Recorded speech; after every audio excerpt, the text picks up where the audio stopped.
everyone.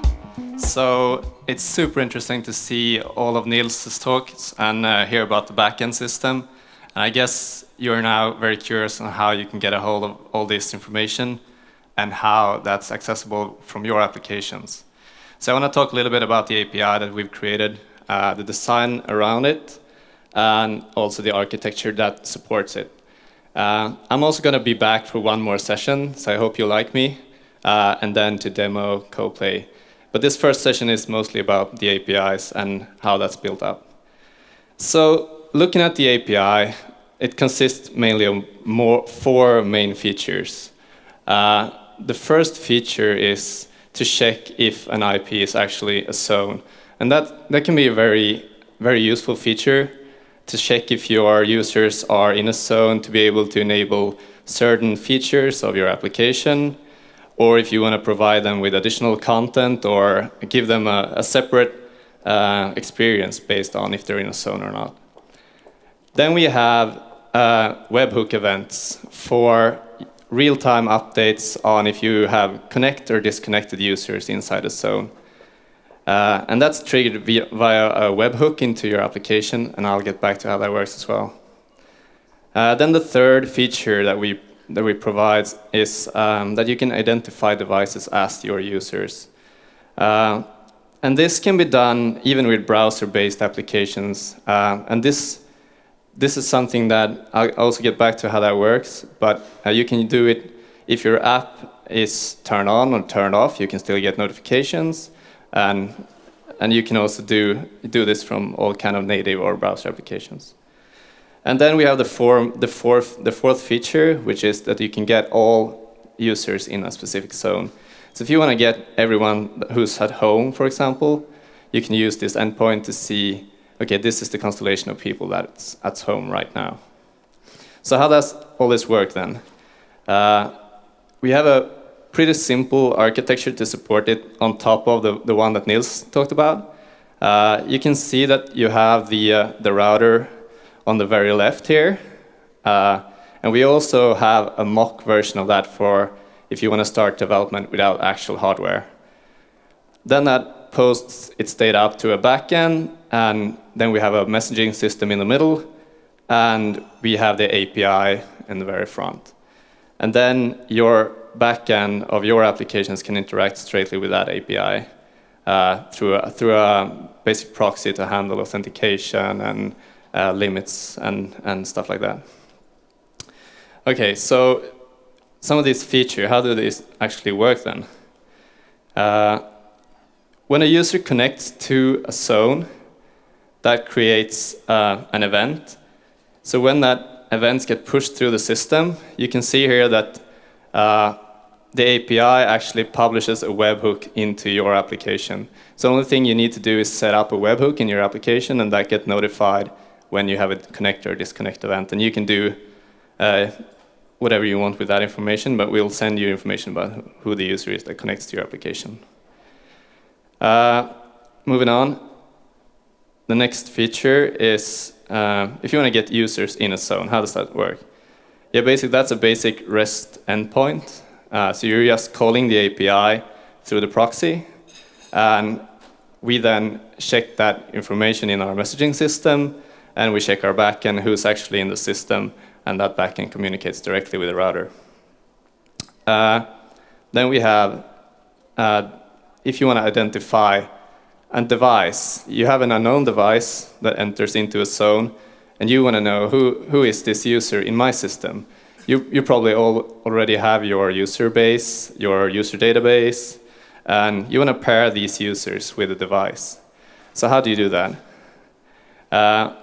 Then you call parts of our API is actually running directly on the router.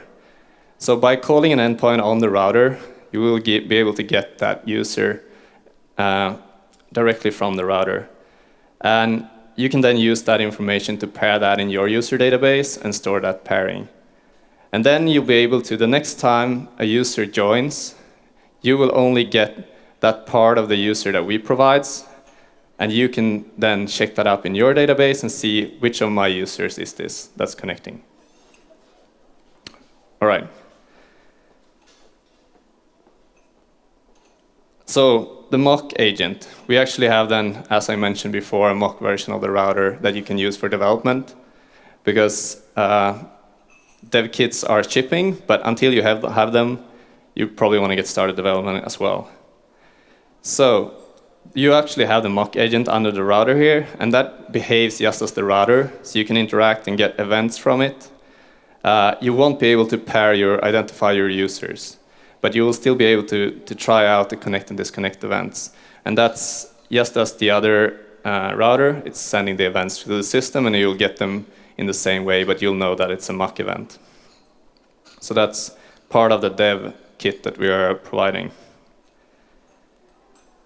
Then we have, I just want to give a little bit of a second look into the messaging system that we have in place, which is kind of the heart of this right now.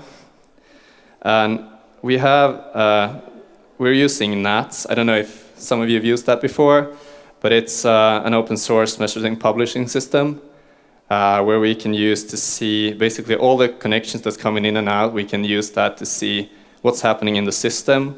We can also use that to add new services on top of that without having to break the chain. So that's right now very much a key component in our chain. Together with this API, we're providing a developer platform that you can use to create your apps. This is just very similar to a lot of the development platforms that you're used to. You create an account, you sign in, you create an app, you get a token for it, and you can then use that token to authenticate your requests. So this is just a very basic landing page where you'll be able to see all the features. We're also providing you with some of the code examples here. And this you'll reach today just by going to developers.premiumzone.com. But this is all you should need for get started with development. You'll also find the API that's describing all the endpoints that we went through today. So with that, I also want to mention that this is the first version of the API that we've just created, and so far we are the only ones that build an application on top of that. And we're of course very excited to hear what you think about it, and we'll also continue before the actual launch of this to the consumers. We'll continue working on performance and security and usability of the APIs. And we definitely want to hear your feedback on the endpoints that we have. So with that, I think I'll leave it over to Rickard again. Okay, thank you, Lars. But I'll let you just stay there a few minutes, and maybe somebody else. So I'm going to open up for a few questions before we have the short coffee break, because I know it feels like we just started, but there's like a heavy set of presentations afterwards. We need some coffee, and then also talking to us a little bit. So before we do that, I actually have a few thoughts that I just came up with. So one thing is the actual developer platform on the back-end side. What does that actually do? Because it might be interesting for people here to understand that you're not actually going towards the live network. It's actually a sandbox environment. Maybe you could describe that a little bit.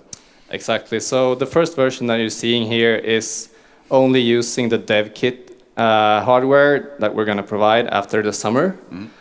And so you'll only be able to reach users going through that particular hardware for now, up until the consumer launch. So that's the sandbox environment, as we call it.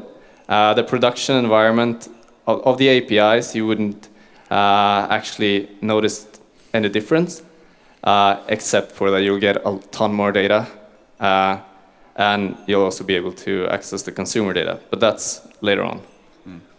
But that's good for everybody to know, so that when you start experimenting, it's in a sandbox. That's one thing to think about. And then also when it comes to the commercial launch, now Nils has taken off his microphone. I can see there, but but it's fine. I can So the actual deployment onto the live environment will be done after summer as well, out towards to consumers. So we'll push out software to the routers. So everything should be ready until roughly a Q4, end of Q4 or mid Q4 kind of launch. That's the target date for the commercial network. But the developer sandbox is ready on the back end, and you'll see that actually we're going to demo the software that's running there. So it's running, but the hardware will ship after the summer.